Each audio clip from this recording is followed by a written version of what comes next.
ആ ചോരകനിയുന്ന ദൃശ്യങ്ങൾ നിസ്സഹായനായ ഒരു പാവം വിദ്യാർത്ഥിയുടെ വേദനിക്കുന്ന വിലാപങ്ങൾ വ്യക്തതയോടെ പ്രിയപ്പെട്ട പ്രേക്ഷകരെ കാണിക്കാനും കേൾപ്പിക്കാത്തതും കഴിയാത്തതും മനക്കെട്ടിയില്ലാത്തവർ ആ വിഷ്വൽ കണ്ടാൽ ചിലപ്പോൾ വിഷാദ രോഗത്തിന് അടിപ്പെടും, ചിലപ്പോൾ ഹൃദയസ്തംഭനമുണ്ടാകും. അതുകൊണ്ടാണ് 1ാം വർഷ വിദ്യാർത്ഥിയെ ഷർട്ടൂരി അർദ്ധനഗ്നനാക്കി കയ്യും കാലും കട്ടിലിൽ കെട്ടിയിട്ടാണ് സീനിയർ തമ്മാടികളുടെ വക നരമേധം കൊല്ലാക്കൊല.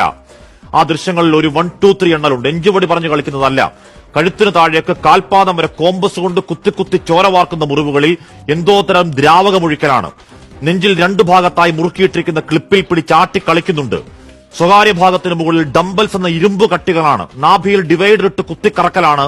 ആ വിദ്യാർത്ഥി വേദന കൊണ്ട് പിടച്ചു പൊളയുമ്പോൾ ഒരുതരം പൈശാചികമായ അട്ടഹാസങ്ങളിൽ മനുഷ്യമാംസം പച്ചയ്ക്ക് തിന്നുന്ന നരഭോജികൾ തോറ്റുപോകും മട്ടിലാണ് തെമ്മാടിപ്പളയുടെ പൂണ്ടുവളയാട്ടം.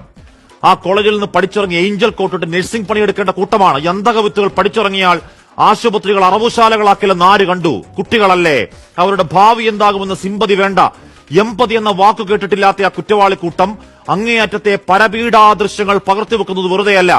മാസാമാസം അധികാരി ചേട്ടന്മാരുടെ കാൽക്കൽ വെക്കേണ്ട തിരുമുൽക്കാഴ്ച ഗൂണ്ടാപ്പിരിവ് കൊടുക്കാൻ വിസമ്മതിക്കുന്ന കുട്ടികളെ വിരട്ടാനാണ്.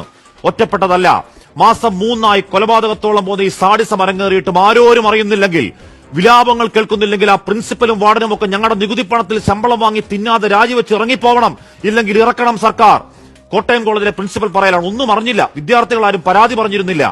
ആ പ്രതിപ്പട്ടികയിലേക്ക് നോക്കണം മാഡം. അതിൽ 2ാം പ്രതി ഒരുത്തനുണ്ട്, പേര് രാഹുൽ രാജ്.